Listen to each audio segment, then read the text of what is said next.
Good evening, everyone.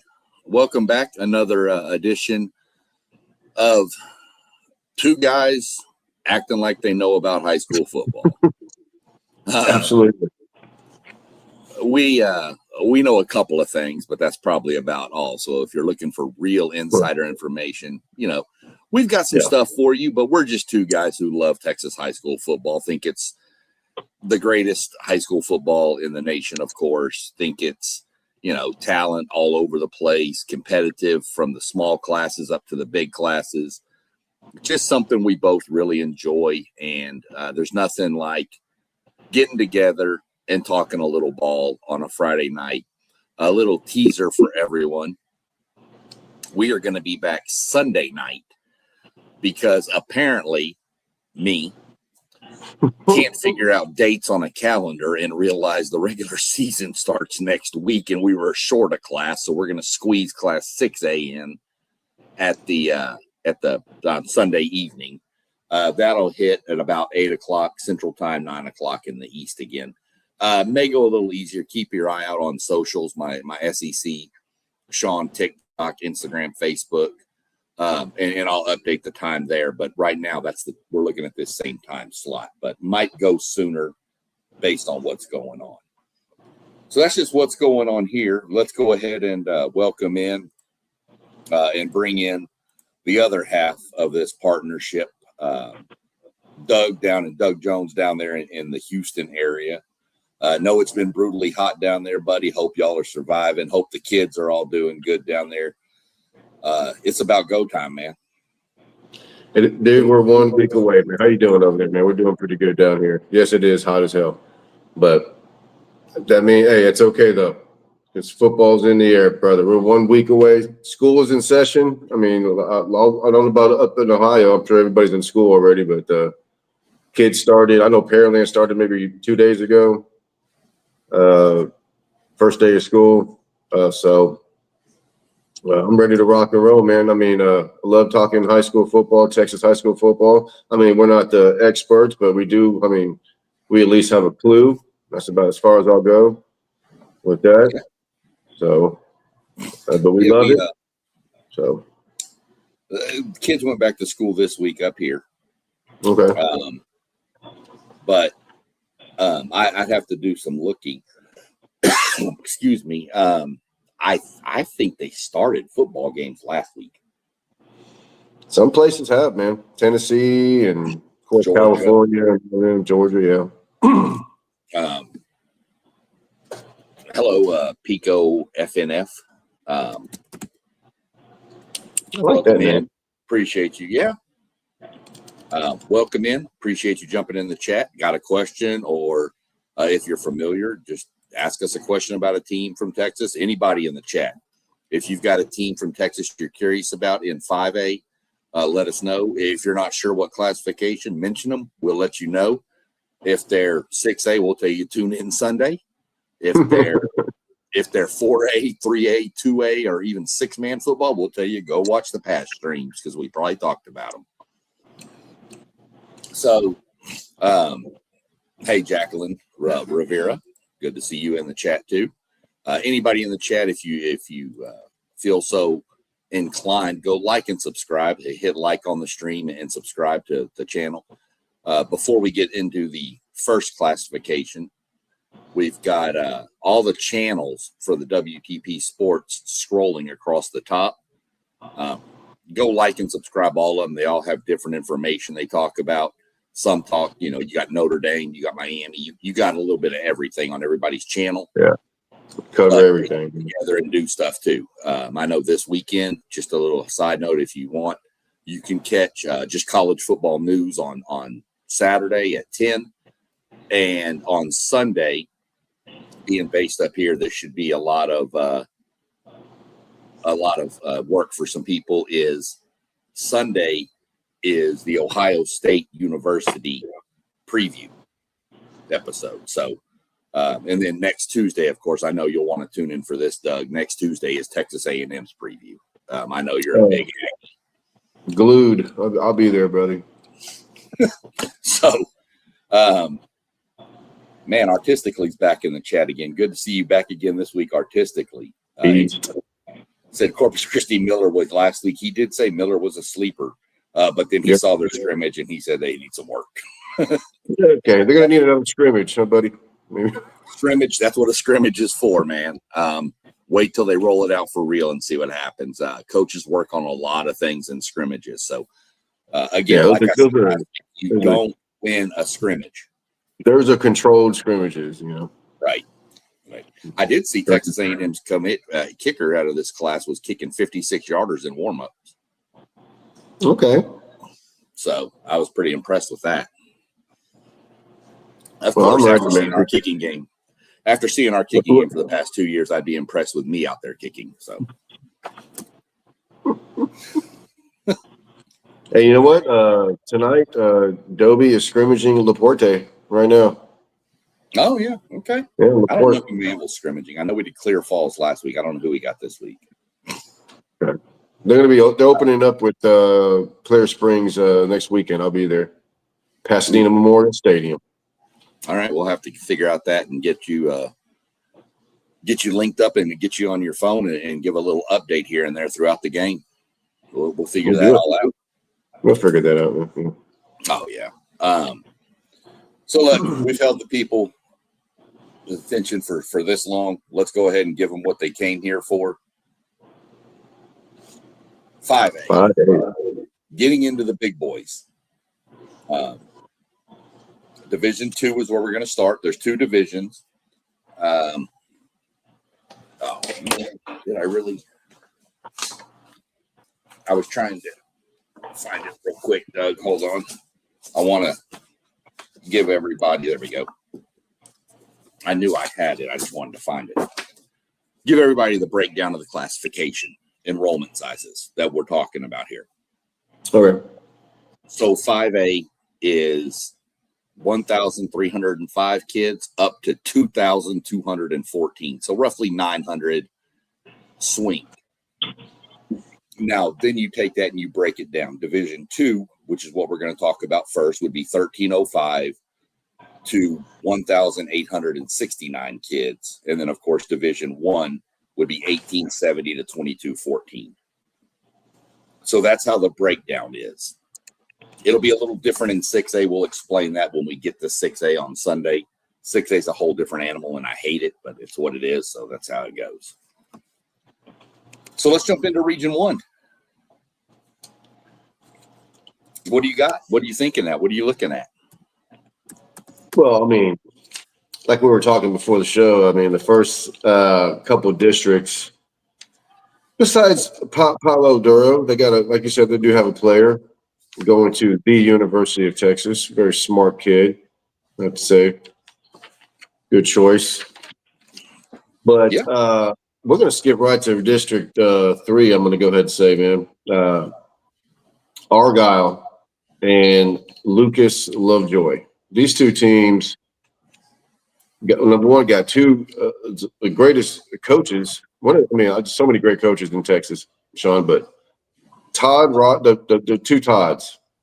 Todd Rogers, been Argyle for, I think, 23 years now. Mm-hmm. 269 and 47. Ain't too bad. No, pretty good. No. And Lovejoy has Todd Dodge. Many of y'all might have heard of him before. Yeah. That guy was he at Westlake for so long, and son was a coach and all this and that. So this is it's going to be a great district, I think, Sean. But I'm kind of pulling. I know Argyle's strong, man. They got a wide receiver, all world. I mean, he's being recruited nationally. But man, I'm kind of liking Lovejoy to make a move this year, man. They went 6-5 last year. Had some injuries, had some young players, but that's the district to look at, man. What do you got? I like Lovejoy. I'm going for Lovejoy to win that district. Okay. You going with that based on Dodge? Not really based on Dodge, but based on that they had a down year last year. They had a kid, I think one of the best young receivers was injured the whole year. He's coming back. So And I just, like I said, they had a down year. It's not a Todd Dodge type of year. So unfortunately, Parker Livingstone's not walking through those doors either. No, So he's definitely not. no, he's not. Oh well. We talked about it, and we talked about these two districts for sure. No disrespect to the first two districts, but this is the power nexus of this region. You like District 3, I like District 4. I really like District 4. I get where you're coming from. Argyle is Argyle. They moved up. Everybody thought they were going to struggle a few years back, and they didn't. They've got a Texas Tech commit receiver, Julian Caldwell. Okay. There you go. That's him. You know, a team I'm really interested in high on here is Colleyville Heritage, though, in District 3. Heritage, man, dude, that's where Coach Kirk Martin, who's now at Manville, was when he came back from Syracuse. He went to Colleyville Heritage. They can still throw the ball there, dude. They can still throw the heck out of the ball up there, and they got receivers galore. So they're a team to watch. Argyle is more physical. Think about it this way. Argyle, if you want to look at it in 6A terms, Argyle is Katy, Colleyville's Manville. We had the speed and the athleticism, and Argyle had the physicality. That's exactly what this translates to for those. So Heritage has a lot of skill guys.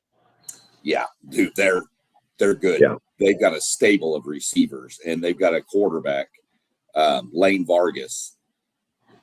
This team could be something dynamic. I'm still liking Argyle in that district. I still like Argyle to win it because I think they can run the ball, and they're a lot more physical. But don't be surprised if Heritage pushes them or even beats them. It would not shock me. But and artistically back in, he had a couple of comments. He said, "Don't forget Jason Todd talking about coaches at SOC." We're going to get into SOC here in a little bit. Don't worry, I told him. Yeah. We will. But he also said Lovejoy got beat bad in the playoffs. True, but they were injured a little bit last year too, like you had mentioned, Doug. They were down their receiver. They were, I think they were also kind of youngish last year. They were pretty young, yeah. But when you get Todd Dodge behind the whistle, things seem to spike up pretty quick down there. So you said District 3. That was my take. I'll give you my thing on District 4, and then you tell me kind of what you think about it. District 4 to me is loaded. Anna, Frisco, Panther Creek, Denison, traditional back tower that has kind of fallen hard times, but they're starting to come back. And then Salina. I mean, Salina is so good in such a traditional power. They were in Kenny Chesney's music video for The Boys of Fall. I mean, this team is good. Now, Anna is the clear favorite in this district. This Anna team, remember, they won state in, 23. This team's probably better. Ooh. Okay. Dude, their offensive line, watch their offensive line when you watch highlights of Anna. They are going to maul people. They love to run the ball, but they've got the weapons outside to chunk it too. So Anna's my pick in this district, and I think Anna's pretty sizable. But, man, Frisco, Panther Creek, Denison, and Salina are going to be in battles.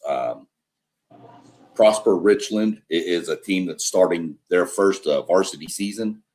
We saw how Prosper Rock Hill did in their first season. We've seen how Shadow Creek did in their first season. Richmond Randall, Iowa Colony. These teams don't take 7, 10, 15 years to build a program.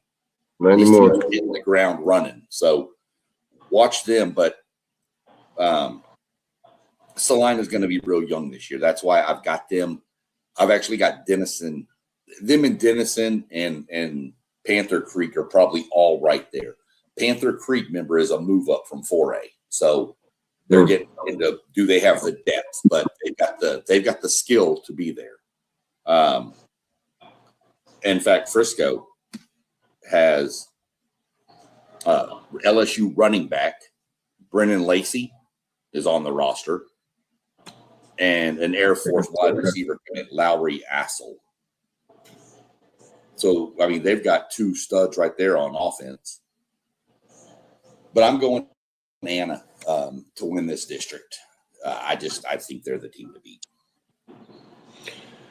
Well, the first thing that stands out to me in this district, Sean, is how big is Frisco, Texas, bro? I'm like Frisco Panther, Frisco freaking High, Frisco Emerson, Frisco Memorial, Frisco Independence, and this is in 5A. We don't even got to 6A yet.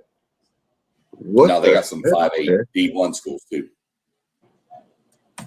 Man, that's crazy. When I was in high school in Commerce, Texas, 3A high school, Frisco was in our district. Just Frisco. Those is just one high school. Just Frisco. Right, yeah. Right. And now they have like 12 high schools. Damn. They're the Cypress of Dallas, is what they are. Oh, okay. I got you. That makes sense. Okay. But I'm kind of with you on this though. With Anna, the Coyotes. What Coyotes? The Coyotes or Coyotes? I think they're the Coyotes. I think they're Coyotes. Now you said they like to run the ball. Well, they got an offensive lineman, Peyton Miller, 6'5", 315. He's being recruited nationally. I'm not sure if he's committed, but I'm sure he's probably one of those maulers that you described. And I'm sure the rest of the offensive line probably follow his lead with that. So, and plus Salina. Dude, am I seeing this right? They're returning 0 starters on defense. Wow. I mean, 2 on offense. I mean, that's spectacular. Returning 2 on offense, but 0 on defense. Yep. But this is a proud program, my friend. But yeah, I mean, did the JV go undefeated? I mean, I don't know. But Salina is such a machine that they just plug and play. They're methodical. They absolutely are. I mean, you could take Gary Joseph out of Katy and run that Katy offense with any other head coach, and it's going to do the same. I mean, it's just a machine. It's just when you're a traditional program like that, it's just plug and play. Let's see what Artistically has to say before we move on here. Do y'all know what happened there last year? Happened where? A lot of things happened a lot of places. I might be missing something here. But what are we talking about? So give me a little more insight. I might have missed something too. And I'll get back to you Artistically as soon as you hit me up there. So I'm just going to run through a couple of players that I did. And all I did was go out with mostly players that were committed. I mentioned Julian Caldwell going to Texas Tech. You got Kyron Brown from Amarillo Palo Duro. You got the LSU commit. You got Air Force commit. I mean, you got a couple of guys committed here. And that's not even out of all those people I mentioned, none of them are from Anna with that offensive line. So that tells you that offensive line is going to have some commits off of it. I'm telling you, they are monsters, Doug. Well, they got one. They got one kid at least that's been offered quite a bit. So he just, I guess, he hasn't committed yet. So he's waiting on that Texas offer, I'm sure. Right. Now, when I did my stuff, I've got it figured out to where the bracket, how it should play out based on projections that I've got. Believe it or not, Amarillo Palo Duro has probably the easiest route out of their bracket because they're on the top half, and all the bottom half in this is going to be the dirty side. The bottom half is going to have Argyle, Anna, all them down there. Palo Duro's toughest test is probably going to be Frisco. So don't be surprised if Palo Duro is in the regional final. Let's do it. Be great. But you're probably going to get an Anna Argyle regional semifinal, which is just not right. That should be the regional final in my mind. But right. Argyle, Anna, I'm going to lean Anna over Argyle in that game. Just because of the trenches. Yeah. And Argyle is going to be physical too, don't get me wrong. But I think Anna, you're telling me that this team is projected to be more loaded than the 2023 state titles winning team. It's hard to go against that. Yeah. So I'm going to take Anna to come out of this region and get to the state semifinals. I will give you a spoiler. I don't think they get past the semifinal round. So you got that in Region 1? Yes. Okay. See, I'm kind of leaning either Argyle or Lovejoy. Yeah. The same district, buddy. Yeah. I want to. I'm gonna stick with Lovejoy, but even though you got me kind of feeling Anna a lot right now, so it's gonna be a good year, man. Oh yeah, I did hear about that. You're right. The stuff that went on in Salina, like he just called it some Penn State type stuff. Yeah, there was some stuff that went on. It was all handled. I don't know. I'm not going to get into it. It's what it is. We had the issue a few years back down in, what was it, Montgomery. They had the same thing with their football team and wound up forfeiting a bunch of their games at the end of the season. And I'm not going to get into all that, but yeah, I know what you're talking about. But definitely a black eye for that community. Yeah, for sure. So now we'll move on real quick to Region 2. Region 2 has got some teams, but I don't think it's as strong as it used to be. I think a lot of your really strong teams in Region 2 have moved up. This used to be where Alito would sit for a while, and once in a while you'd have Highland Park down here, and so I think it's changed a little bit with the dynamic. You have a clear favorite in this region, and it's not even close. South Oak Cliff is your number one team. Terrell could be good. I know Dave Campbell has them 7th. Brenham is 10th. Brenham's pretty good. But look, man, South Oak Cliff is on a different level.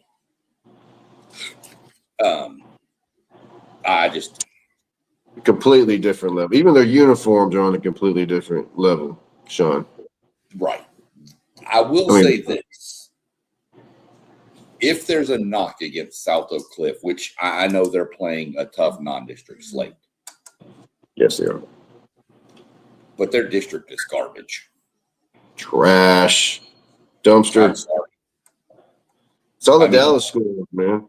It's all the Dallas schools and then Mesquite Poteet. Poteet, hasn't been good in forever. Yeah. Mesquite Poteet's going to finish 2nd in this district, okay, just because nobody else can.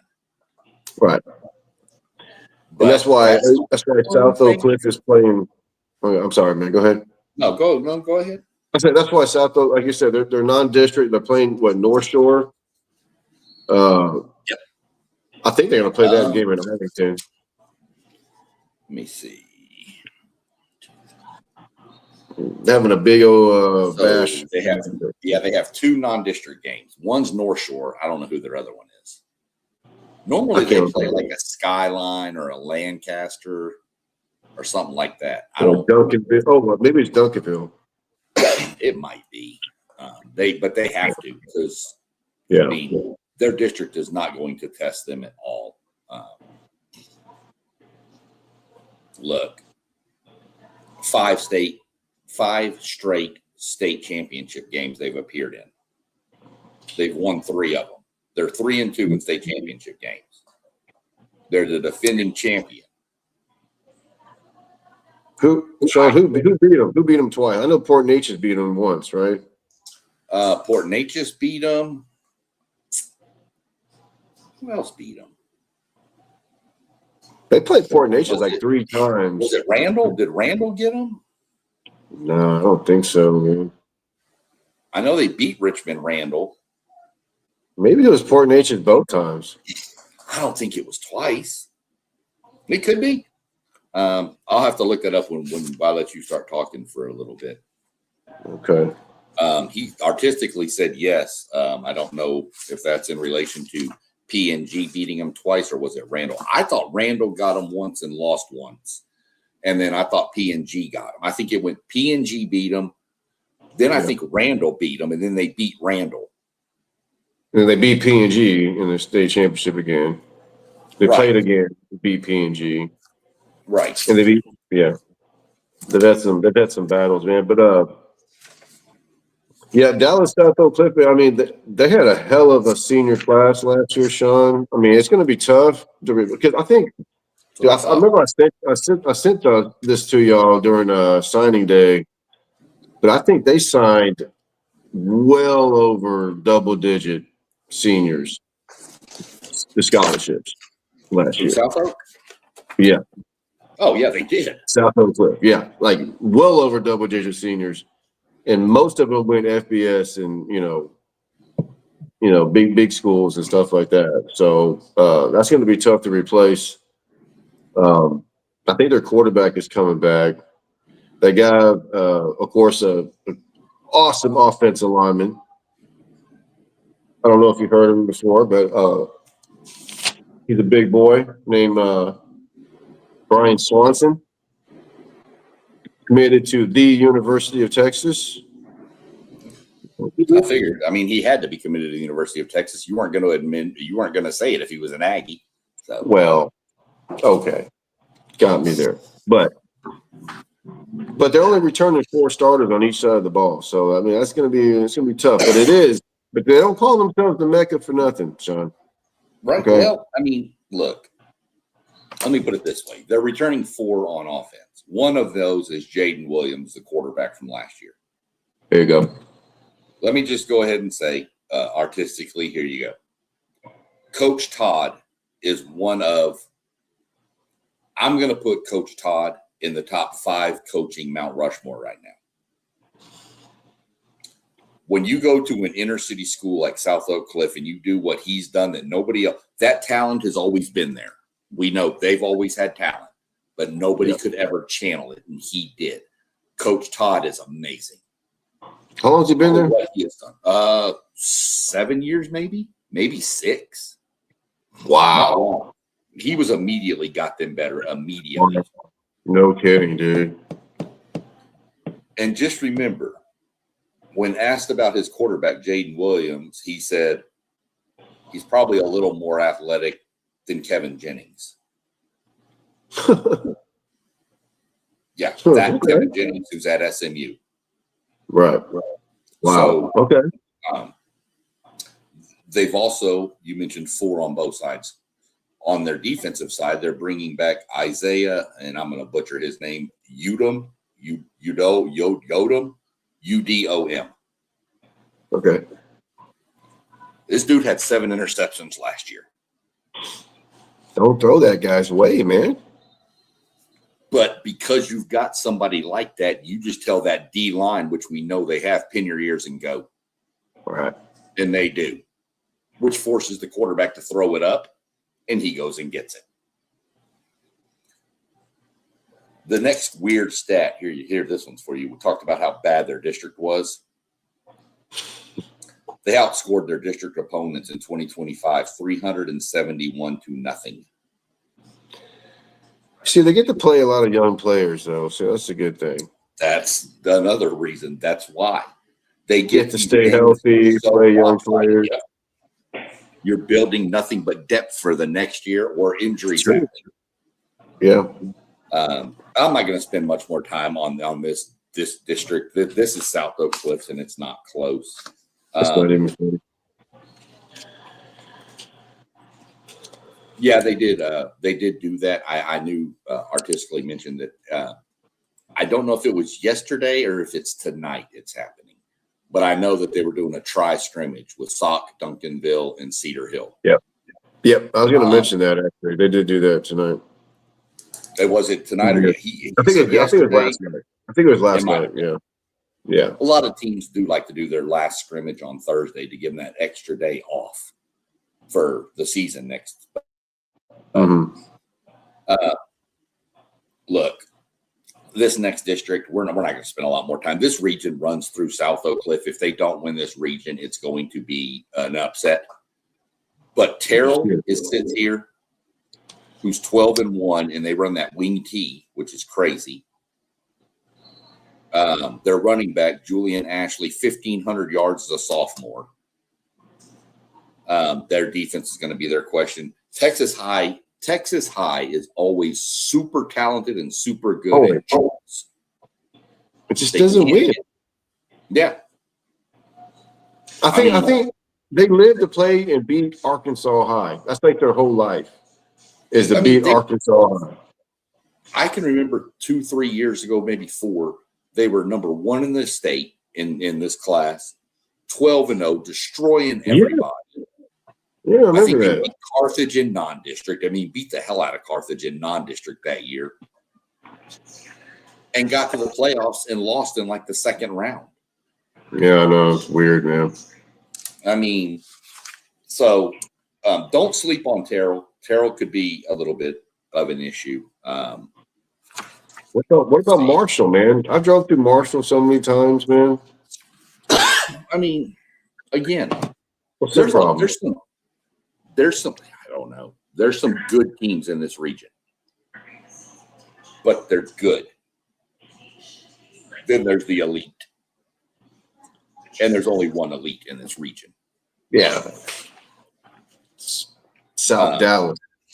Right. I don't see much in this region.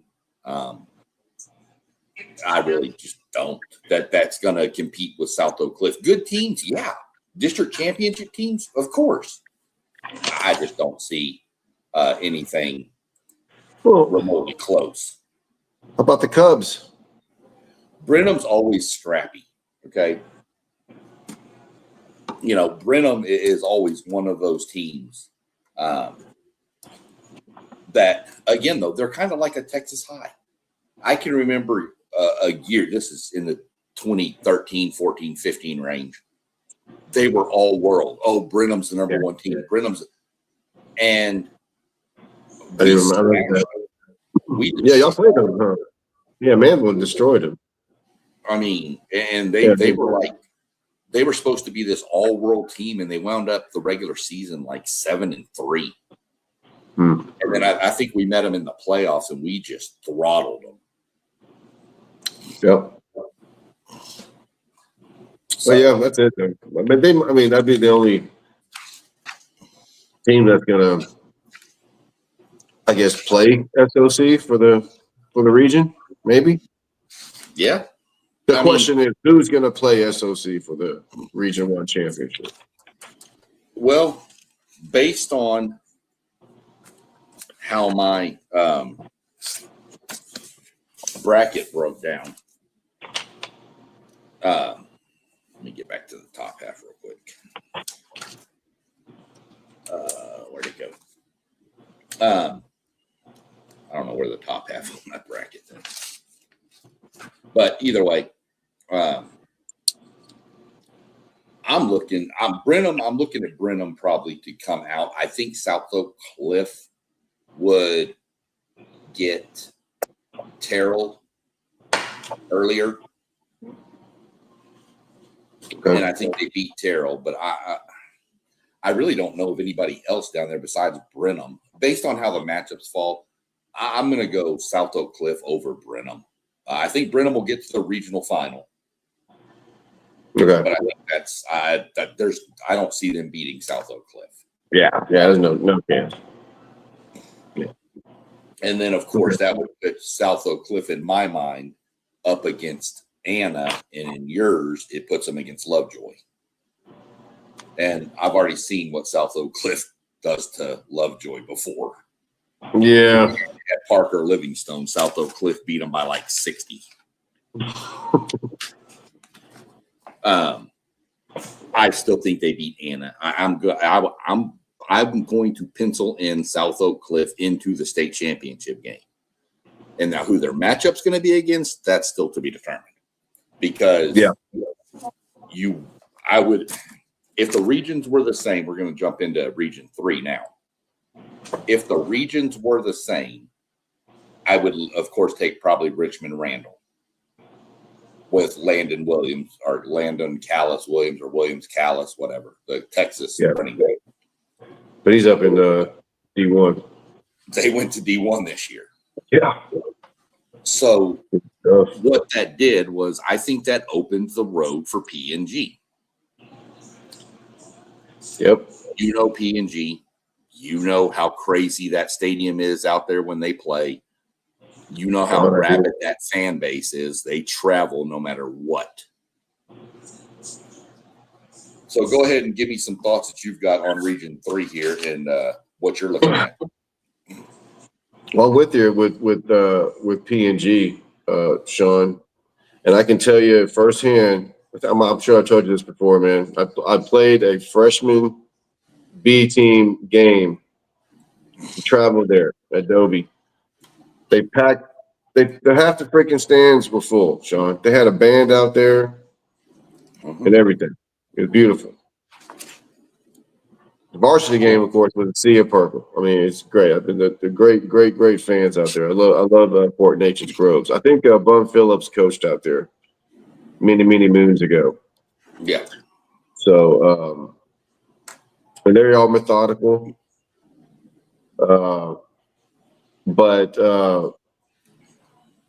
I got them winning Region 3, P&G, 100%, man. I mean, they're not returning a lot. They only get that 4 and 5. Okay, they also have an offensive lineman, big guy. His name is Ace Reeves, I believe, yeah. I'm not sure if he's committed yet or anything like that, but they're well coached over there at Fort Natchez, Sean. Oh yeah. Watch Montgomery. They've got a running back over there. Watch them. Keldred Ben. He's committed to Oklahoma. Watch that kid. I mean, P&G's in a little tricky district, though. I will say this. That's a district with a lot of tradition, John. Yeah, Nederland and P&G is just pure greatness. Yeah. You throw in Texas City, who's got tradition. You throw in Dayton, who is go returning Broncos quarterback. Huh? Yeah, go Broncos. Dayton Broncos, man. They're returning their quarterback. Nederland's returning 17, and their sub-varsity was 18-2. Nederland is another great town, Sean, for football. Oh, yeah. They are. That whole area out there, Nederland, you go into the Nederlands and the P&Gs, Bridge City, we've talked about in another classifications out there, Silsbee, all these, a little bit further north, but, those Jasper, Silsbees, those teams, Hampshire Finnettes out there. I mean, there's football out there. It's like it's all left, like all the talent is leaving the Beaumont schools and going to the smaller towns. Yeah. So, I mean, don't sleep on Dayton, though. They missed the playoffs last year, but that team, I think, is going to be in the playoffs. Then you get the next district. You've got District 11. I mean, come on. Crawford, Kempener. Crawford's going to be really good. Fort Bend Crawford. Better watch that. Marshall, Fort Bend Marshall, you never sleep. There's going to be speed and athleticism Speed, on that. yeah. World-class speed. Always. Right. Yeah. They're in with the Victoria West, and Fort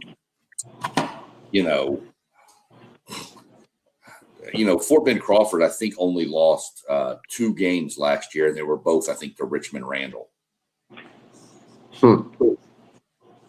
Well, how long has Crawford been around? That's a relatively new school, isn't it?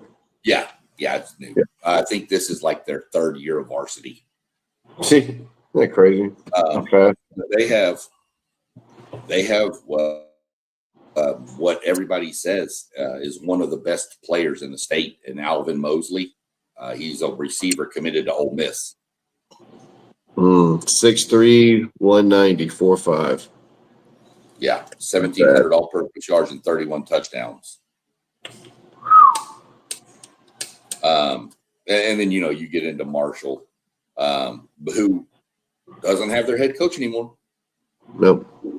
He retired, or he moved on. I don't remember where he did. I think he made it. We're going to see what that does with this. Like we said, this team's got speed everywhere. This is where who's the kid play for now? Is he at Arkansas? Chris Marshall, receiver. Came from Boise State, went to A&M first. Then he had some trouble and went to Boise State. Now he's at Arkansas, I believe. He's from there. Devon Chain, everybody probably knows who that is. Miami Dolphins running back. He's from there. There's going to be speed on the field when Fort Bend Marshall takes it. The Buffaloes. Yes, but Crawford, I think Crawford's the favorite in that district. Yeah. I really don't see a whole lot of challenging coming out of the last district here. The Austin area, Bastrop, Pflugerville, Elgin, all that. Bastrop is probably the favorite here with their quarterback coming back, but I don't know. I mean, there's some teams in this region, I think, and unless you've got anything on that last district with Bastrop and all, then you got anything on them? I mean, no, not really. I remember Pflugerville was good one time, not too long ago, but it's been a while. No, man, that district, not so much. Now, the next district, 13-5A. Well, that's the next region. I'm sorry, that's the next region. Losing my mind. Okay. But no. Artistically popped up and he said Victoria being in Region 3 is crazy. They're always in Region 4. It's like that. I said a few years back, you can remember Manville and Angleton played in the state semifinal in 2017. They're 20 miles apart from each other, and they were in different regions. Remember when the Woodlands and North Shore played for a state championship? That was the weirdest freaking thing, bro. Yeah. Weirdest thing. I mean, these realignment things, man, they move things so differently. But yeah, I can remember that. I remember everybody was like Angleton, and everybody was all hyping up Angleton because they were undefeated and rolled through Region 4, and then they ran into Manville and got butt stomped. Well, you know who their offensive coordinator was? Yeah, you're the former coach who's now at LaPorte, right? That's right, Kevin Bernithi, man. You know who their stud running back was, right? I can't remember his name. Yeah, because he didn't do nothing when he went to college as the #1 safety in America. Oh. BJ Foster. Dang. Yeah, we shut him down completely. Okay. That kid had so much talent, and he just blew it all away. He just didn't put in the work and thought his talent was better, but different subject. Yep. Happens. It happens. I'm going to be, even though what I said coming off of this, I'm going to throw a little boldness out there on this region. Fort Bend Crawford wins this region.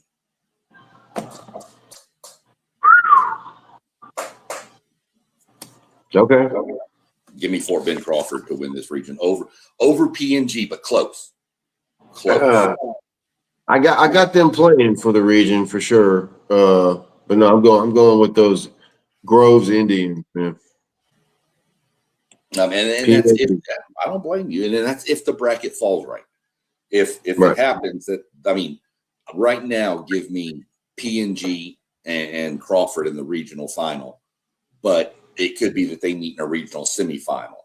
But wherever they meet, give me Fort Bend Crawford to take down Port Neches Groves. Whew, okay.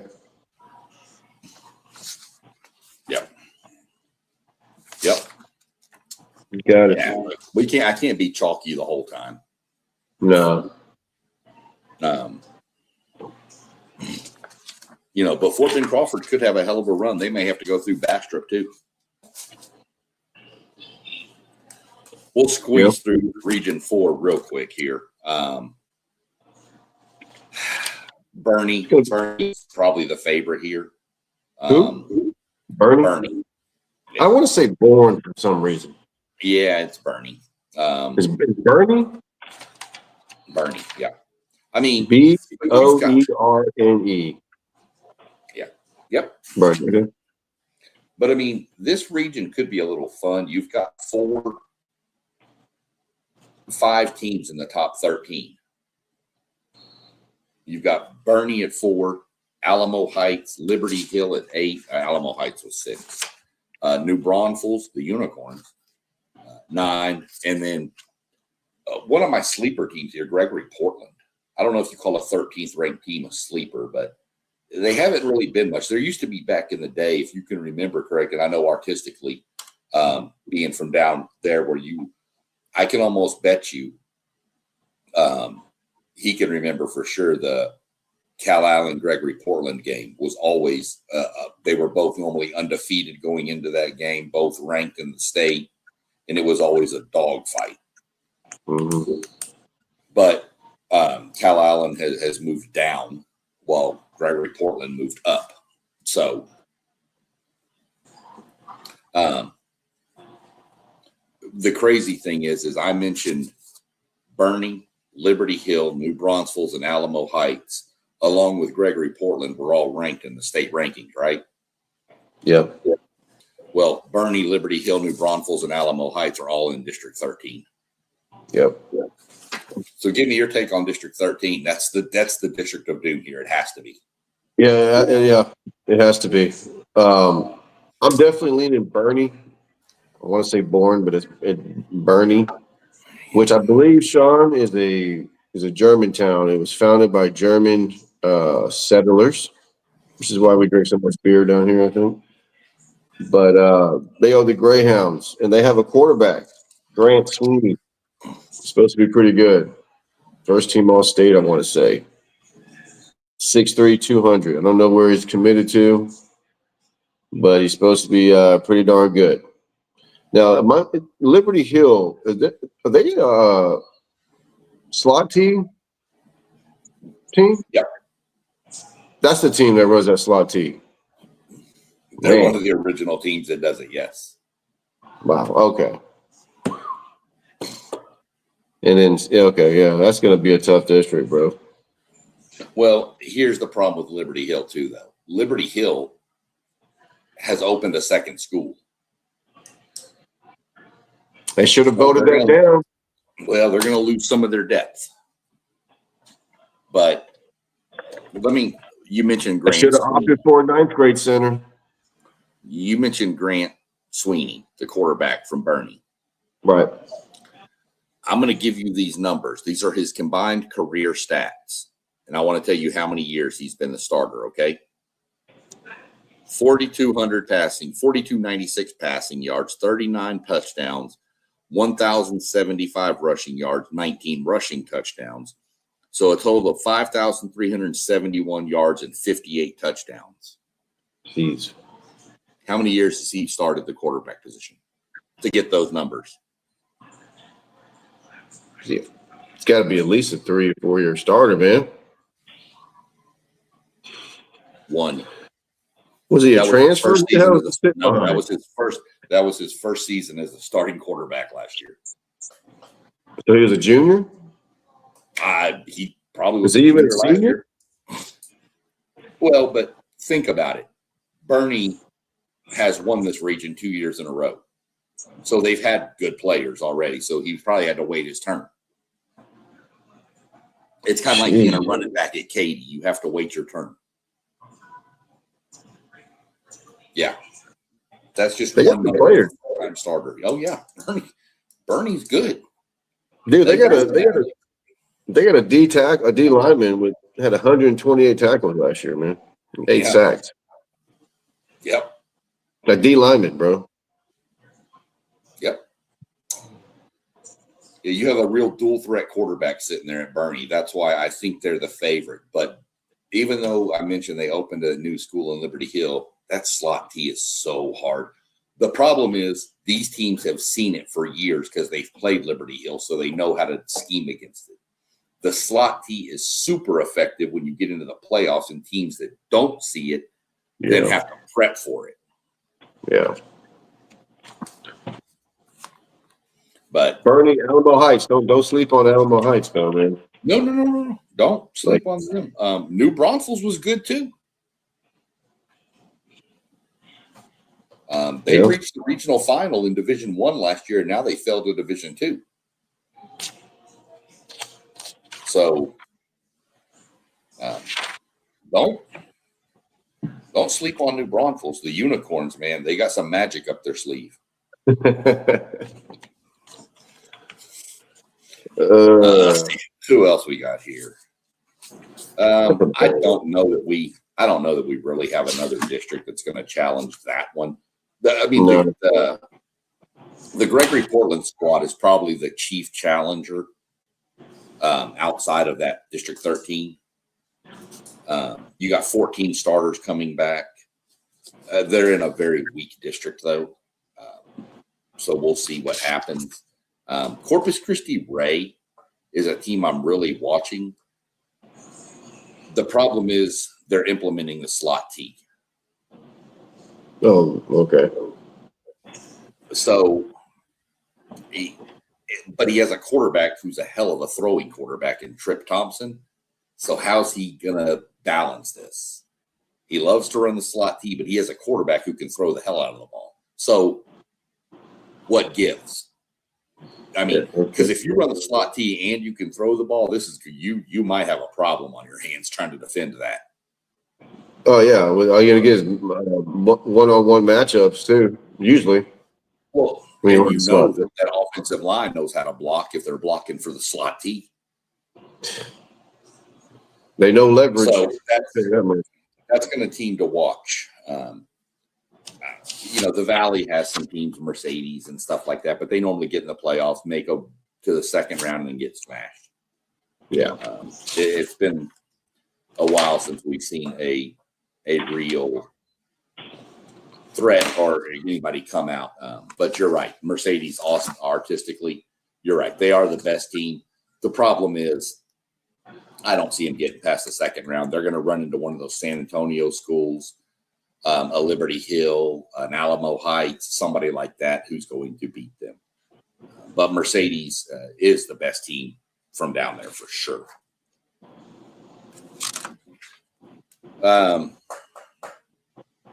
There's some players in here. There's definitely some players down here in this district. From Gregory Portland to Bernie, we've talked about them. Some of the other players we've talked about. I think you were talking about the kid from Alamo Heights, the one with all the tackles. Was that him? He had 15 tackles for a loss last year. Jeez. Penetration station over there, man. That was Drake Carroll. I don't know if that's the one you were thinking of or mentioning. But, I mean, with what that's deep. I've got to go chalky here. I'm going Bernie to win this region. I'm probably going Bernie. I think we're going to get a South Oak Cliff Bernie state championship game. I think we're getting Region 2 and Region 4. I think Region 1 and 3 are shut out this year in Division 2. I think Bernie gets there to South Oak Cliff, and I think South Oak Cliff has their way. So South Oak Cliff state champion. Yep. Again. Yeah. Yep. I'm gonna go PNG, man. Okay. You taking Going PNG PNG. over who's coming out of this region? Oh, Bernie. Oh, Bernie. I think Bernie over Alamo. I think Bernie and Alamo Heights, same district. Yeah. We're gonna end up playing for that region. But I'm only gonna go PNG because SOC lost so much. So I mean, they lost a ton, bro. The seniors. That was a help. That last year's team was probably the best team. Probably the best team in the state, really. Who was the best team in the state last year? Probably SOC. Probably South Oak Cliff. Oh, yeah. I mean, I would agree. I mean, you know. So it's gonna be close though, man. I'd love to see Bernie and South Oak Cliff play though. That'd be pretty nice. Maybe they're meeting the semifinals. Maybe South Oak Cliff and PNG might meet somewhere in the region or the semis. Well, no, PNG and South Oak Cliff are in different regions. Different region, yeah. So they'll meet maybe in the semifinals. They can only meet. No, they can only meet. PNG and SOC can only meet in the final. Oh, that's beautiful. Okay. Remember, Region 1 plays Region 2 in the state semifinal, and 3 plays 4. Okay, so Bernie would play SOC. Bernie would play PNG in the semifinal. In the semifinal. Okay. Well, then Bernie ain't playing SOC for the state championship, Bernie. Yeah, well, you've got PNG beating them, and I've got them beating PNG. Let's go. So, that would be the 6th round, though. Artistically, PNG and SOC can only meet in the championship game, which would be the 6th round of the playoffs. I think. Isn't that right? By district area. Yeah. You got to win 16 games. Regional semis, regional final, state semifinal. Yeah, 6th game. Yeah. I haven't been in Texas in a while, so my math might be off. You win a state championship, you're playing 16 games. Right. Well, that's Division 2. Doug's taking PNG over South Oak Cliff, and I'm taking South Oak Cliff over Bernie. Division 1. And brother, this is where the rubber meets the road. Now, the best draw for any team in the history, I think, happened in Class 5A, Division 1, Region 1. Denton Ryan got shoved into Region 1. And Alito's not there.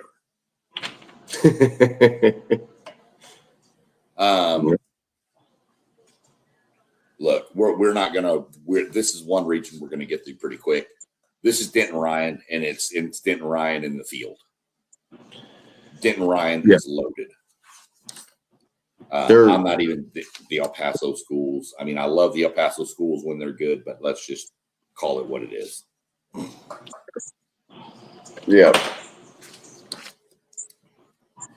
No, man, Denton Ryan, Sean, their entire defensive line is going Power 4. Yeah. The Zane Rowe kid is going to Oregon, which I wish he would have went to A&M or Texas or somewhere, but that kid, since he was a sophomore, looked like a freaking man. Okay, so he's going to Oregon. He's got I can't remember the other guy's name, but they got 4 guys on that D line going Power 4, man. So that's pretty impressive. They might have the best defense in the country now. Unfortunately, they were not able to get Nussenmeyer.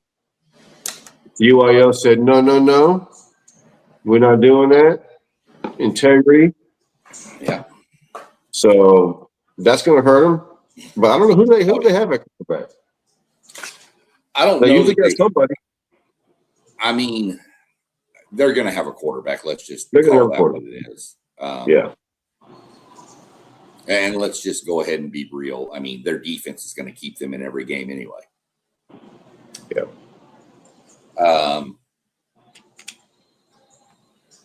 They need. I hate to keep bringing up the squad, but they need a Katy quarterback from the 90s. They need That's one of what they those need. lead blockers on the toss sweep. It's somebody that can hand the ball off and dump it over the middle to a fullback or tight end. Yeah. And just that's what they don't need him to turn the ball over. Or go back a couple years ago when Alito had their running back out there, not even Jonathan Gray, but the one after him. And they just had a quarterback who they told him just don't turn the ball over, and their defense was electric. I mean, that's what Denton Ryan needs, and they'll find that. They also have a huge 6'2" receiver out there too. Dude, they are loaded. They're always loaded, man. Denton Ryan, Denton Geyer. I mean, Denton Geyer, yeah. This isn't even going to be close in this region.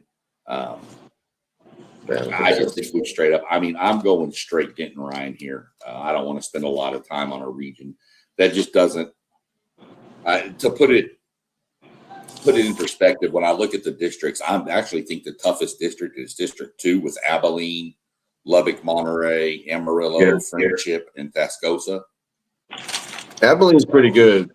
But the second toughest district is Denton Ryan, and it's Denton Ryan and 5 other people that might make the playoffs. 3 of them will. Right. So I'm going Denton Ryan here. I'm not leaning anywhere else on this. Abilene is a sleeper team. Watch Abilene. Yeah. They're always kind of that team.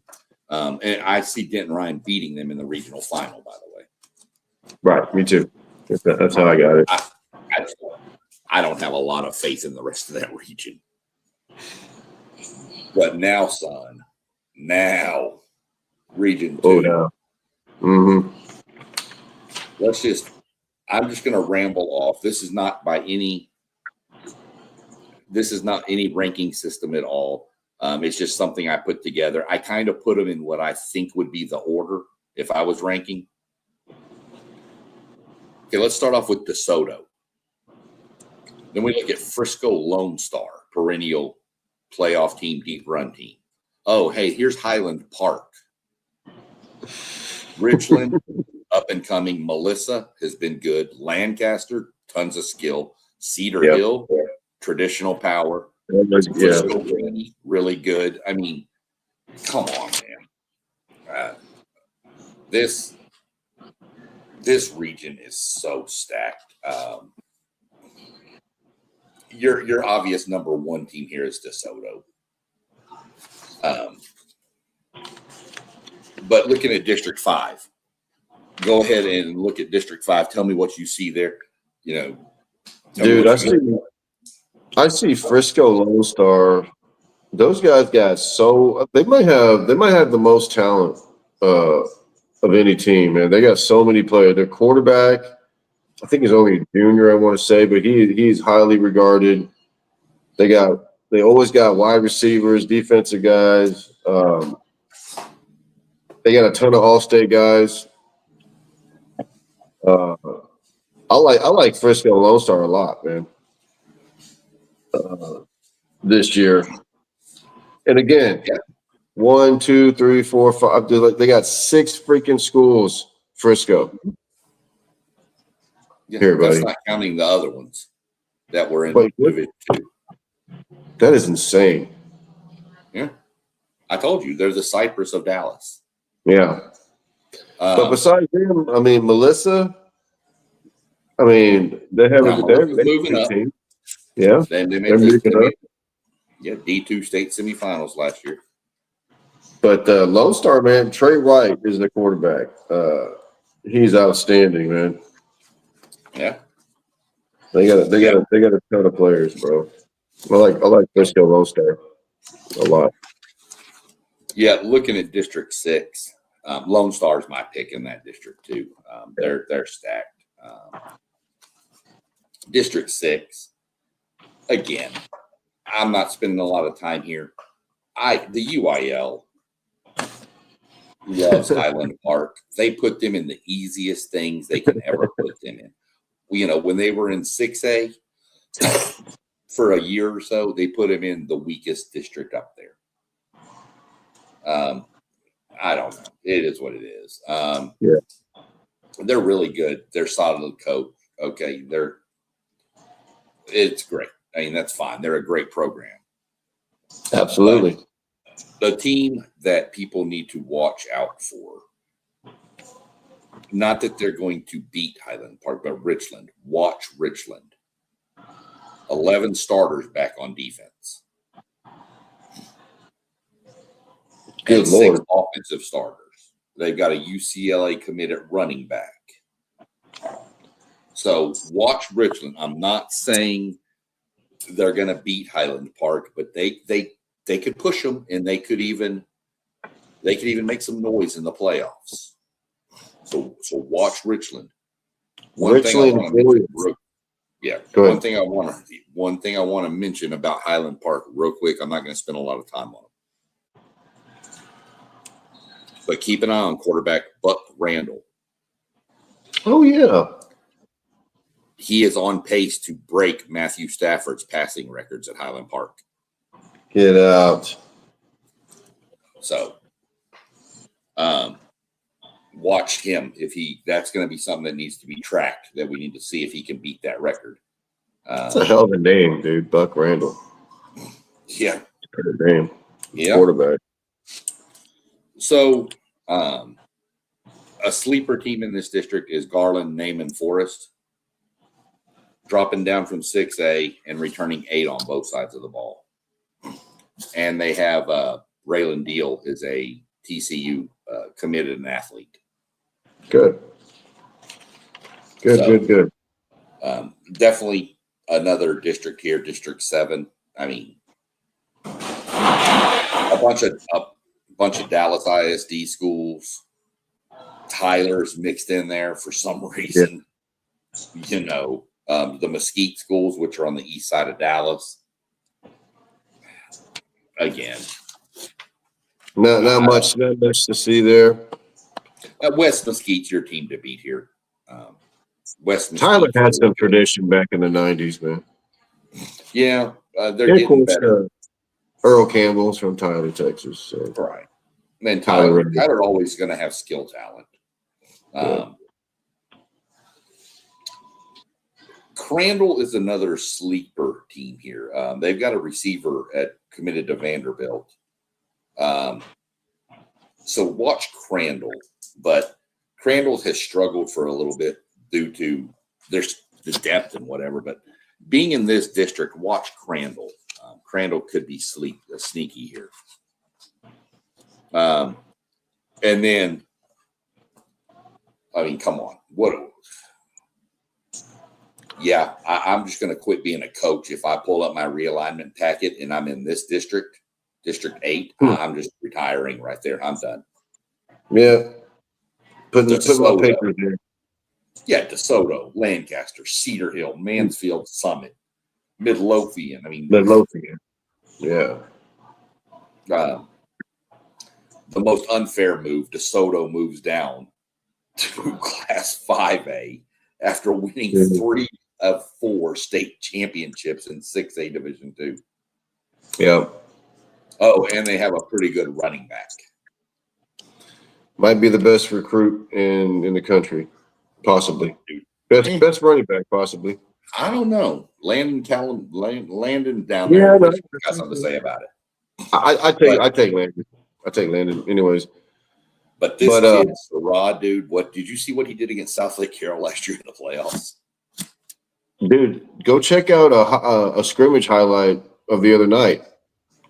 He broke away the whole. I don't know who they scrimmaged, but the whole team looked like they had him, and he broke away anyways and scored a touchdown. It was crazy. Against Southlake, he went for like 350 plus. Against Southlake Carroll. Against that, yeah. Against 11 senior Letterman. Right. That's crazy.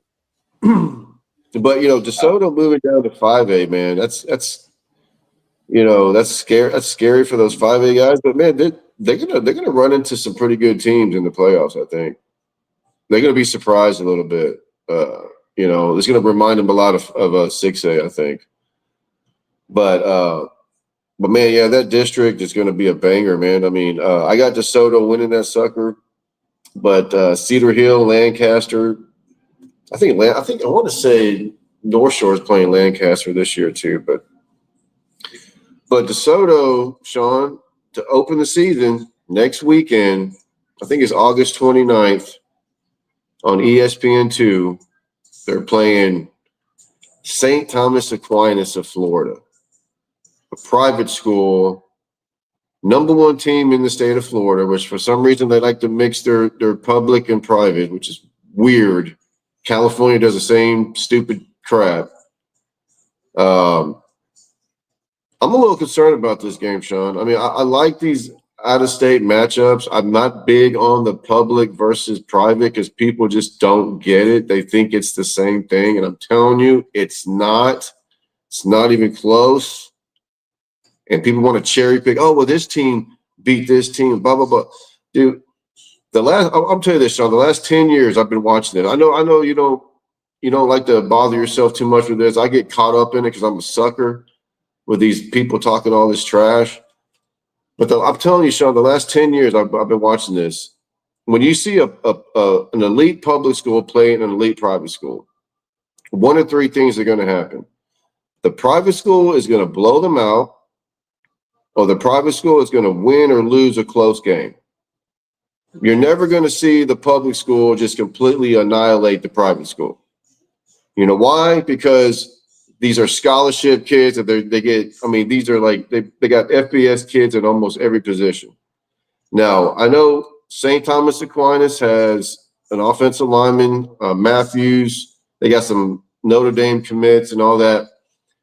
That's all fine and good. I don't even know how all their commits are. Okay, but I looked at their roster, Sean, just on Max Preps. Okay, and I counted 41 players on St. Thomas Aquinas that are listed at 6 foot or above. 41 players, Sean. You know how many DeSoto has? 6 foot or above? 15. So what are we even talking about, man? I can't hear you, buddy. Something going on here. Yeah, here's the deal. People are going to say private, public, whatever. It's not fair. People are going to say, well, these kids in Texas move around a lot. Okay, they do. That's right. There are some that do. It happens. Parents get different jobs, whatever. Whatever the case may be, I don't care. The fact of the matter is that, okay, maybe 1 or 2 kids get to transfer because maybe mom and dad got a different job. Right. The entire school did not get the transfer. If you take the all-star team from North Shore, DeSoto, Duncanville, Lake Travis, South Lake Carroll, you take the best of the best off all the perennial state champion team and go and play a private team, they probably beat the hell out of that private team. Yeah. But public versus private, fine, whatever. DeSoto is probably going to get their ass kicked. Okay. I'm not going to deny that. And you're going to hear about it. And I know you'll be the first to jump on Facebook and defend it. I know you will, because that's what you do. I just ignore that crap because it's just annoying to me. But it's going to happen, and they're going to say, we told you Florida's better than Texas. Brother, please. Right. Bring your best private school or your best public school to Texas, and let's play. And bring your best, and we'll go our best. Duncanville, North Shore, DeSoto, South Lake. Yeah. I don't care. You can play one of our white dude teams, man. I mean, Katie. It don't matter. Katie, yeah. The best rebuttal is California sent the #1 team in the nation to Texas to play a team not even ranked in the top 35 in the state of Texas and got their doors blown off. It got close at the end because Trinity took their foot off the pedal. Right. But Trinity was just power running on them. They could not stop Trinity. So, and that was the first time De La Salle played a team from Texas in like 100 years. Remember that time when they went on that win streak, that 100-game win streak? From Texas. We had so many teams from Texas calling for that smoke, man, but they didn't want it back in the 90s and early 2000s. No, So they and when they finally went did to it. Number one team. They play an unranked Euless Trinity team and get beat. And that was 2015, Sean. And after that year, that's when California literally invented their own league called the Trinity League, where they have their private Mater Dei and St. John Bosco and Santa Margarita in with like their public schools like Centennial, Centennial, whatever, and all these other, And guess what? The last 10 years, no public school has won a state championship in California. Go figure. It's been Mater Dei, Bosco, and Santa Margarita that won state championships. Yeah, it is what it is. They ruined their own high school football. Weird. I'm not worried about it too much. I mean, look, on a whole, take your best 10 public schools in California. Take your 10 best public schools in Florida. Take your 10 best public schools in Georgia. I don't care. Take your 10 best from any state. Bring them down here against our 10, and I guarantee you we win 80% of those games. I'd love to see games against Georgia, man. They got some good public school football. They haven't ruined their football yet over there. I'm not sure Buford is a public school, but good Lord. Yeah. Dude, I've driven by that school. That school is. Yeah, you told me about that. That school's like 5 city blocks long. It is huge. But props to DeSoto though, dude. They played a home and home with Creekside, Georgia, the last 2 years. Creekside came to DeSoto a couple of years ago, got completely smashed. DeSoto went over there and got completely smashed. Yep. So they don't travel well. They've already proven they don't travel well. So I just wish Texas would say, we're not playing your private schools, but we'll play any public school you want. Right. Absolutely. And we'll talk about another matchup Sunday in 6A. Westlake and English. He's right with us. Artistically, California fans are the worst. They brag about how private California. Yep, that's what we're saying. But Doug gets it locked. He gets on Facebook and loses his mind with them. I just ignore him. I get suckered in. They know that if they bring their public schools over here, they're going to get their ass handed to them. That's just all it is. Yeah. If they walked into one of our stadiums, those kids would lose their minds. Those kids were walking into Legacy Stadium in Katy or Allen Stadium or Melissa's new stadium or even Alvin ISD's Freedom Field Stadium. Come on. Those kids would lose their mind at the size and the stature of these buildings. Or what's the one in Cypress? The Berry Center, right? Oh, yeah. Look like a brick castle. Yeah. He just said St. John Bosco is currently losing 14-0 to Bishop Gorman. Yeah, 2 private schools. Bishop Gorman's in Nevada. Yeah, and Gorman came down and beat the hell out of a Texas school a couple of years ago. Yeah, that's what I'm saying. I don't know why we do this stuff, man. Yeah. I mean, I get the coaches. Yeah, but the coaches, I mean, if you look at go back and look at South Oak Cliff, like we said, okay, their district sucks. They need to play somebody. Well, if one of these private schools says, hey, let's play, it's competition that's going to make them better. I just wish we would only play public schools. I just wish we would only play public schools. Well, you ever heard of Dutch Fork, South Carolina? They're a private school. They came back when Allen had what's his name, Kyler Murray. Mm-hmm. Dutch Fork came down to North Texas, Sean. I don't know how these private schools did it, man. They spent a whole month in North Texas. They played Allen, they played DeSoto, and then they played I think not Abilene Cooper, but what's that? Capel. They played Capel. They lost to Allen in a shootout. Well, they hung for the first half and they got blown out in the second half. They lost a shootout against DeSoto, and they got their asses completely beat by Capel. Now, Capel was supposed to be the weaker of the 3 opponents. But after playing Allen and having played DeSoto back-to-back, they played Capel. Capel beat them like 49-7, send them back home, 0-3. Yep. You know, but these California teams and Florida teams, man, they're a little bit different, though. They're before we move on to the next pick here,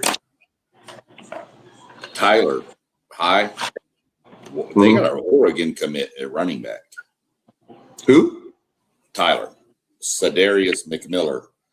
He had 20 touchdowns last year, so keep an eye on him too.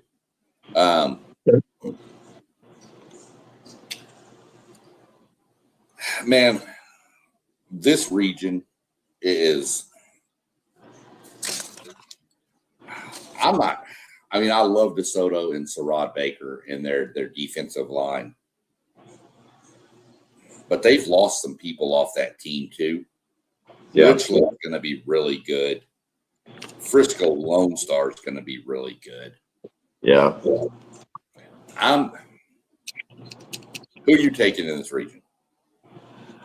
Man, I'm telling you, I think DeSoto is going in for a surprise, man. How many good teams are in 5A, bro? Because right now, like I said, I've been saying, I'm kind of leaning Frisco, Lone Star. But I don't know, man. We're gonna see. I want to see how DeSoto looks next week, man. But you can't take that into a private school. You can't take that into account against one of them private schools. Because DeSoto lost what 2 or 3 games last year and won the state championship. Yeah. I think they started like 1-2 or 1-3. Yeah. Yeah. You know, I learned a valuable lesson the time down there at Manville when we'd run into Katy. If you have a powerful rushing attack and a good defense, you're really hard to beat in the playoffs.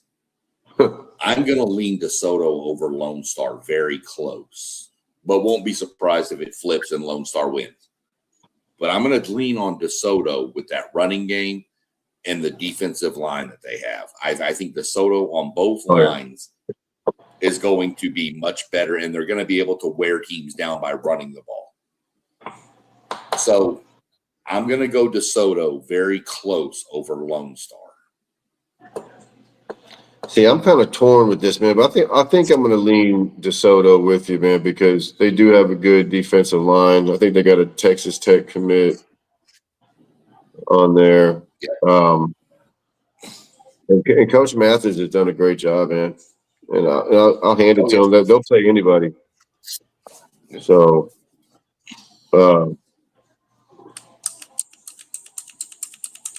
guess I'll go DeSoto, man, in this region for sure. I don't know if they have them for the state champion, but I do have them. Yeah. Let's move into Region 3. This is the second district. I think this is the deepest district. Our district, I think this is the deepest region in Class 5A. I ran through the teams' top 10 over in Region 2. But in Region 3, you've got Richmond Randall, LaPorte, who everybody is high on this year. Pflugerville Rice is good. Port Arthur Memorial is always in the mix. Angleton's going to be really good this year. And Consolidated. In this region, Iowa Colony, whose only losses have been to Richmond Randall in their existence, is 7th. Dude, Iowa Colony is 24-2 the last 2 years. Nah, it's got to be 24-4 because they've lost to Randall 4 times. Oh, really? Yeah, I think they've lost 4 games to Randall. They've played them in district, and then they played them in the playoffs every time too. Okay, yeah, that's right. Because Randall's like 31-1. Yeah, and their only loss is the SOC. SOC, yeah. Okay, so they lost 4 times to Randall. Yeah, and it's some great games too. Oh yeah, there was one game Iowa Colony was up on Randall by like 21 in the first half, and then Randall stormed back and beat them like 52-50. It was insane. District 9. I'll let you run through this because especially the top team. I think we both agree LaPorte is the chief person here. Yeah.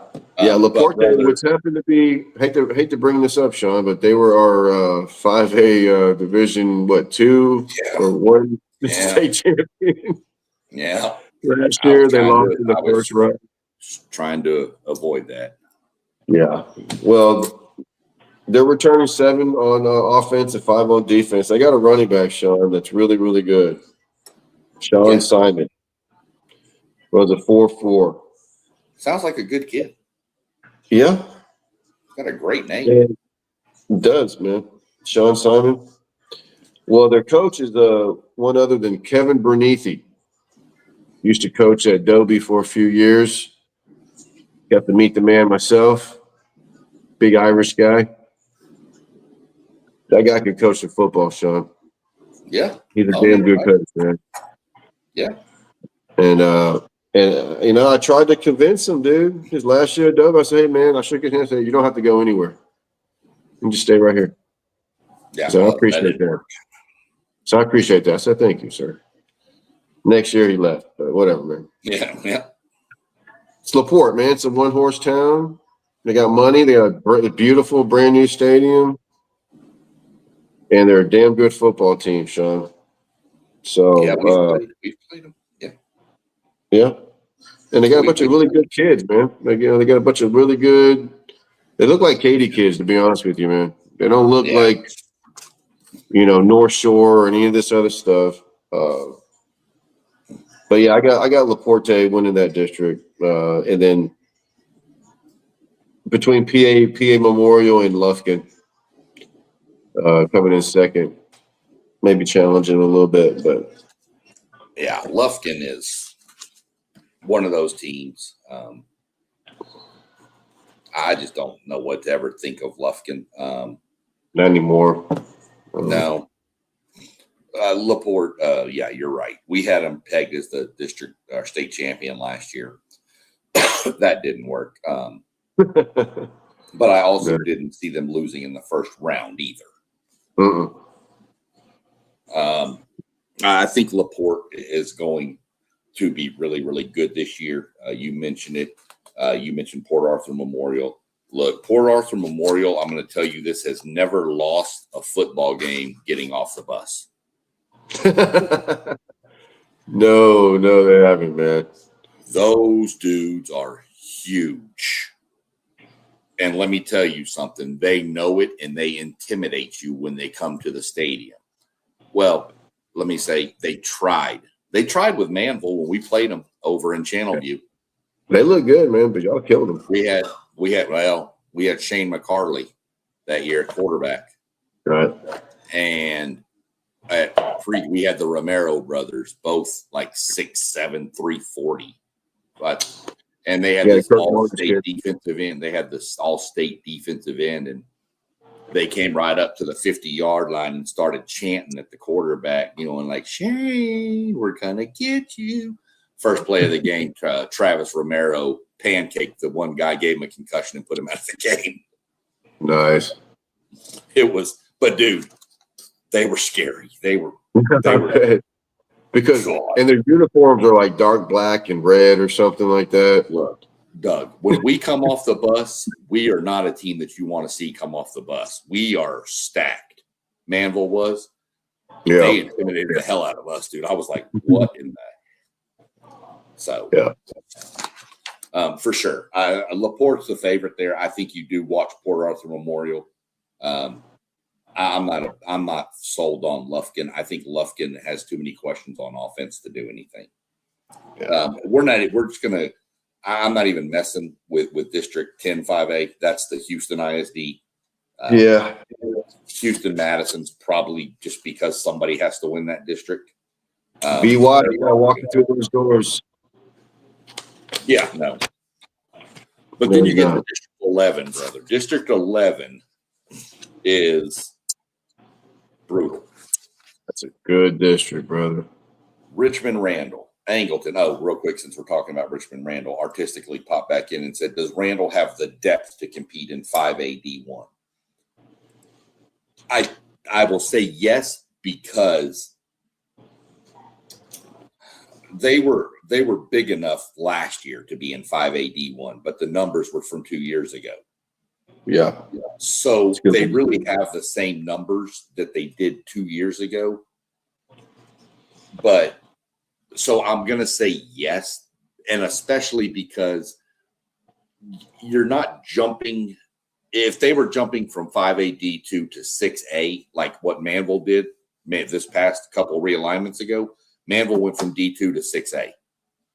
That's a huge jump. That's huge, yeah.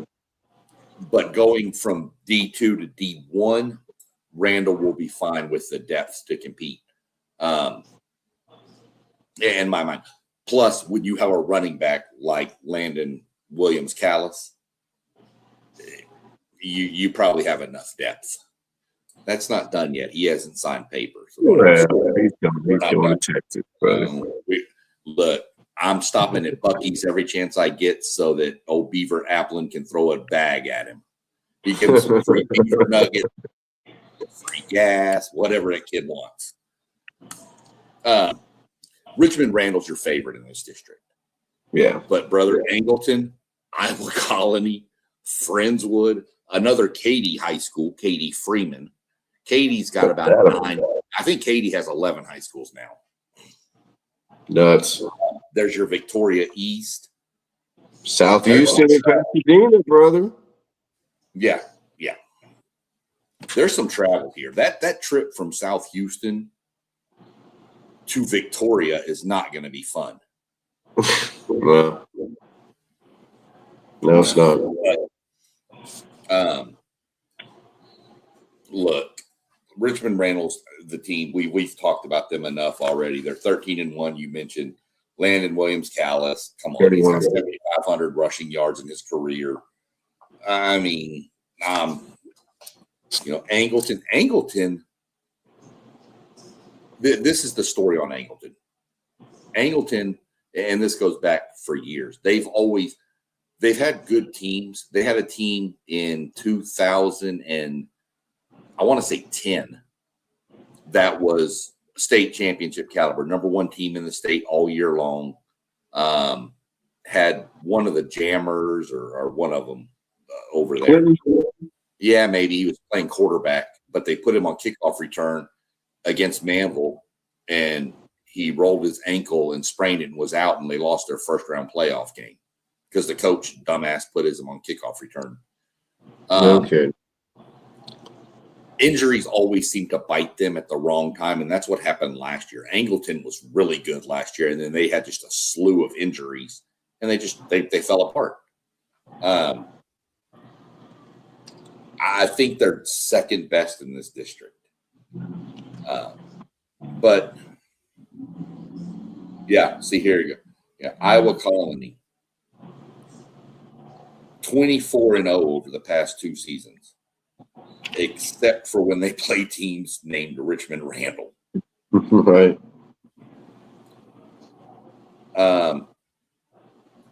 But that was their first graduating class last year. I'm curious how they return. I know a couple of kids transferred out of Iowa Colony and are at Manville now. No kidding, huh? Yeah, a couple transfer from Shadow Creek to Manville too. But we're going to see how it plays out. I like Randall, Angleton, Iowa Colony, and then I'm probably going to go Friendswood. Yeah, I'm going to go Friendswood for Friendswood over Freeman. Yeah, I think Freeman's too new of a school. And in that district, I think that's asking a lot for a school to get dropped into that district. Friendswood, especially if that Freeman school has to go to Friendswood, weirdest stadium in the history of high school football in Texas. Dude, Friendswood has everything in their backyard, man. Like squeezed. Right. Together. There, if you go to a game in Friendswood, there is soccer fields, football field, everything is like. People let you park in their grass for home games for like $20. Yeah. At a high school game because there is no parking. Mm-hmm. Well, I had to go there one year and cover a game for the newspaper in Alvin. And I got there 2.5 hours early and couldn't park. I had to park down the road in somebody's yard. So yeah, it's brutal. But I'm going. But Friendswood's a great community, Sean. It's the safest community in Texas. Yeah. And they're proud of that. I guess. I wish I could afford to live in Friendswood, my friend. But I don't. Now, are you going Randall or are you going Angleton? I'm going Randall. Randall, then Iowa Colony, Angleton, Friendswood. Okay. Yeah. Yeah, I'm curious what Iowa Colony can do. Yeah. I mean, Iowa Colony, they're bringing back 7 on offense, 4 on defense.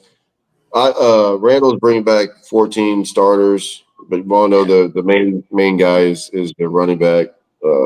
Yep. But they got some guys on defense too. So I mean, they got a loaded team, bro. Oh yeah. So this next district is the last district, I think, in this region. And I'm going to give a quick shout out. I don't remember the kid's name because I'm horrible with names. But Mossberg, Joseph Mossberg, his nephew plays for Georgetown.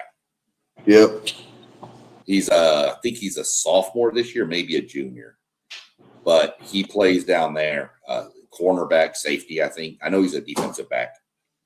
So keep an eye on them. I'm going to keep an eye on them and see. His name wasn't in Dave Campbell's magazine this year, so I'm thinking he's probably a sophomore, maybe hit varsity next year. This district is Pflugerville Weiss. Yep. Last year, Pflugerville Weiss went 10-3, which was their best record ever. They've got a Washington receiver commit. Trey Moore is there. So, Big Ten receiver. I don't know. I mean, I'm thinking Pflugerville Weiss. I'm thinking the district's going to go Pflugerville Weiss, Consolidated, A&M Consolidated, Shoemaker, Georgetown, and College State are all kind of battling for that 3rd and 4th spot, I think. Yeah. Yeah, I think it's top heavy with Pflugerville Weiss. Oh, yeah. For sure. I think so, too.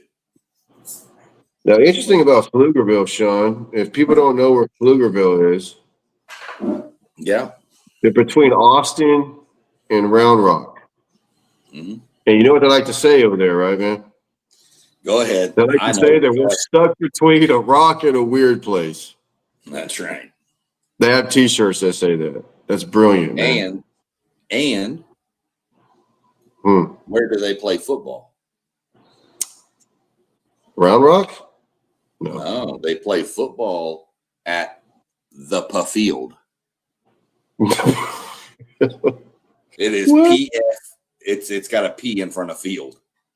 Oh my God. Yep. Pflugerville. Yeah, people that don't understand, Pflugerville is spelled PF. I gotta go back. Yeah. Pflugerville. Pflugerville. So the P is not there, but it's there when you write it. It's there. It is there. So yeah, they play football. That's the field.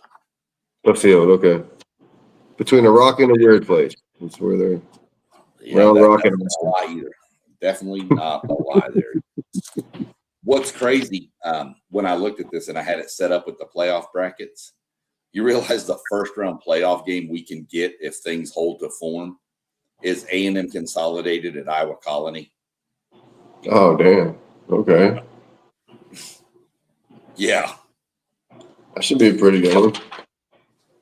Not close. Well, Consolidated is pretty good. Yeah. But I don't know where actually, if that were to go the way the districts are breaking and we got it set, it would be Iowa Colony going to A&M Consolidated. Damn. Consolidated would be 2nd and Colony 3rd, based on the way I have it. I mean, it would fall different. And then the winner of that game would get probably LaPorte. There's some, dude, look, there is going to be some bangers in the playoffs in this district, in this region. That was just the top half. You look at the bottom half, you can get Houston, Beaumont, Westbrook, and Richmond Randall. Then you can get Pflugerville Weiss or Port Arthur Memorial and Richmond Randall. There's some games here that are going to be real. And, once you get to the playoffs, it's who rises. I think if you're betting against Richmond Randall, you're going to lose some money. Well, they got to go through LaPorte. So I think those two are by far the chief. I think that's your regional final matchup. I think it's Richmond Randall and LaPorte.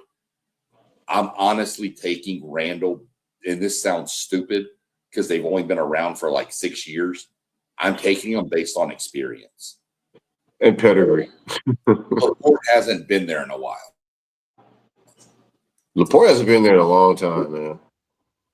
Right. But Randall into the state championship game and won the state championship game recently.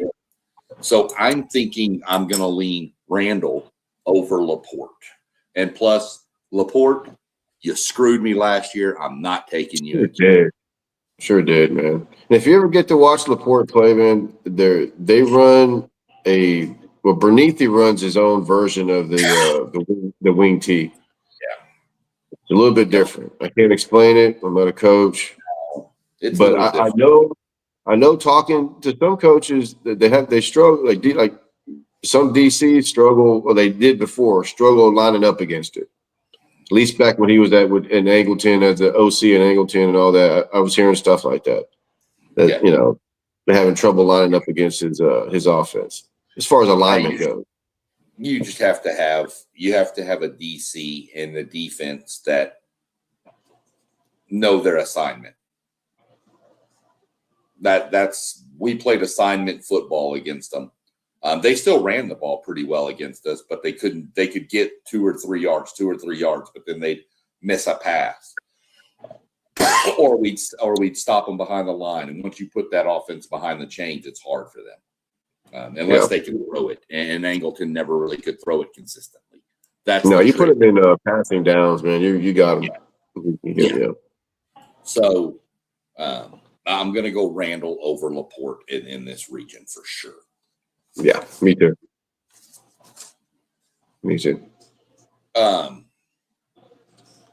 Yeah, I mean, good Lord.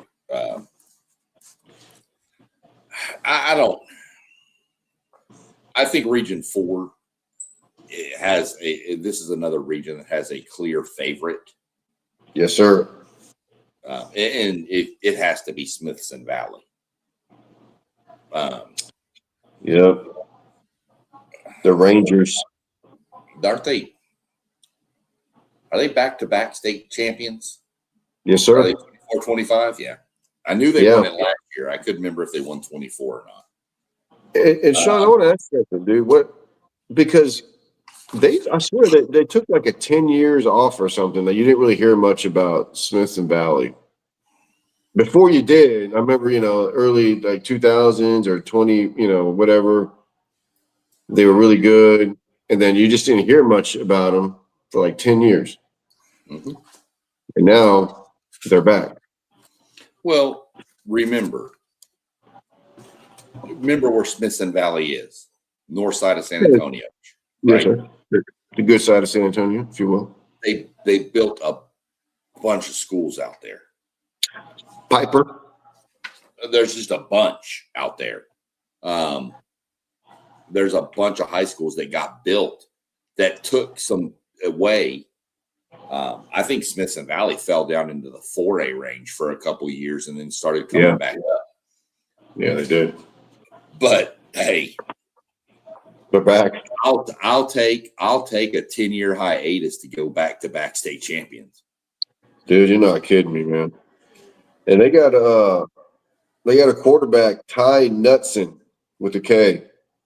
Yeah. 6'3", 215. It's Newton, but okay. I'm gonna go Knudsen. Okay. Just because he's going to the University of Texas, my friend. Well, then he's definitely a nut. Well, there you go. And I like the way he plays, dude. He kind of reminds me of Archie, man. I don't know why. He just kind of reminds me of Archie. It's a little bit He's high got right that. now, maybe. Come on, man. He's a great quarterback, smart kid too, apparently. But they also have a wide receiver, defensive back wide receiver named Hunter Hall, I guess Yeah. Haug. Yeah. He's going to Tech. Now, doesn't Katie have a linebacker with the last name of Hall that transferred from Maybe. Kingwood Maybe. that was committed I to the University of Texas but don't decommitted? know.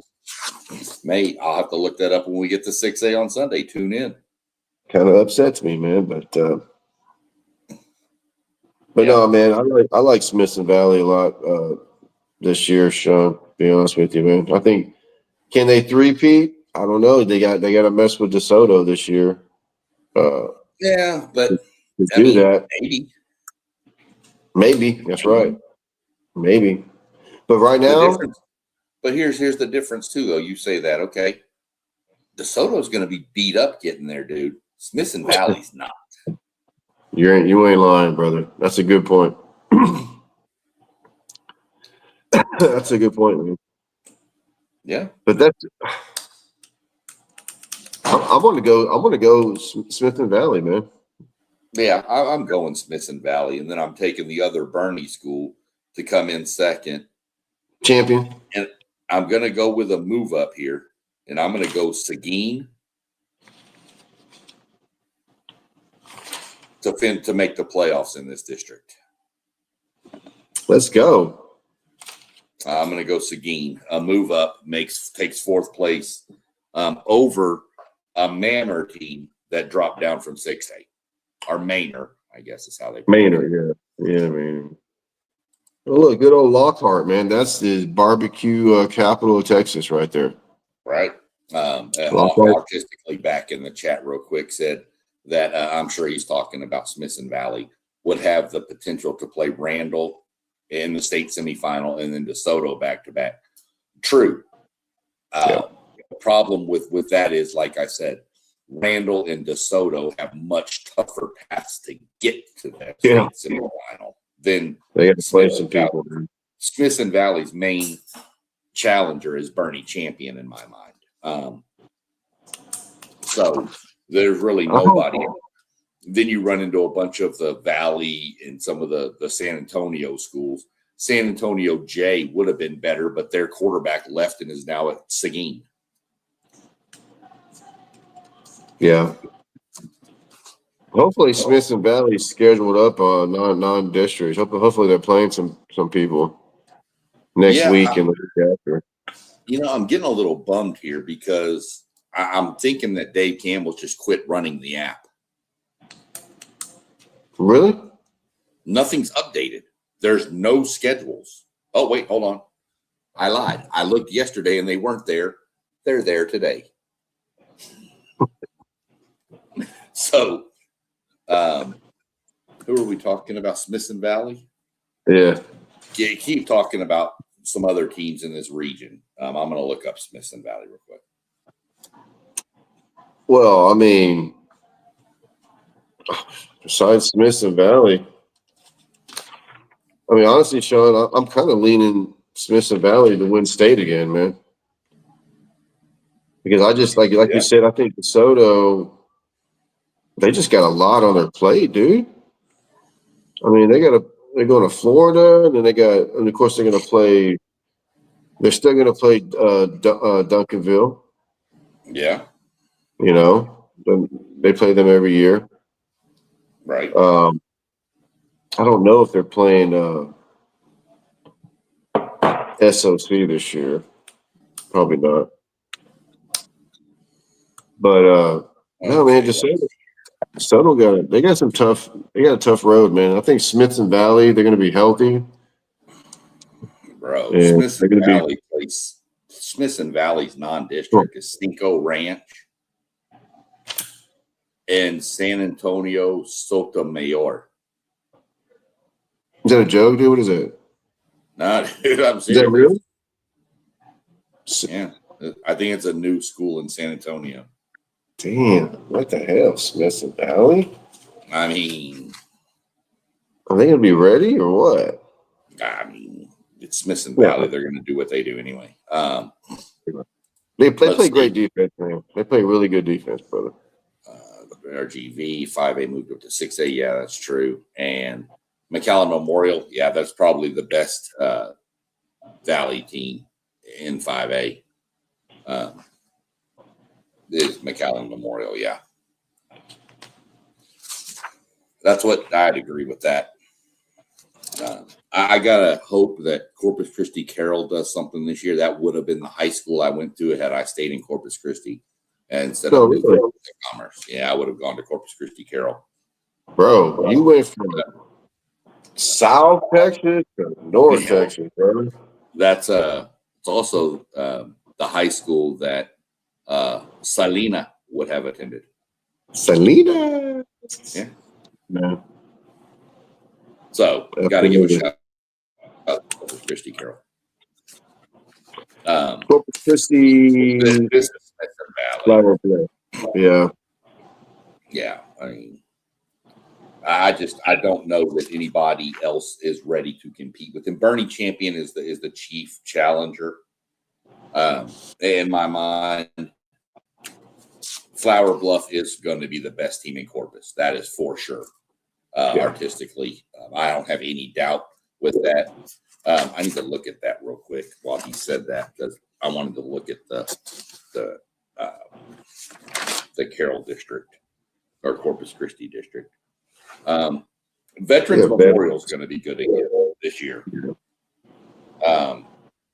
With their running back, that district's going to come down to Bluff or Vets Memorial. I don't know who I'm leaning. I'm probably leaning Veterans Memorial because I think they return more.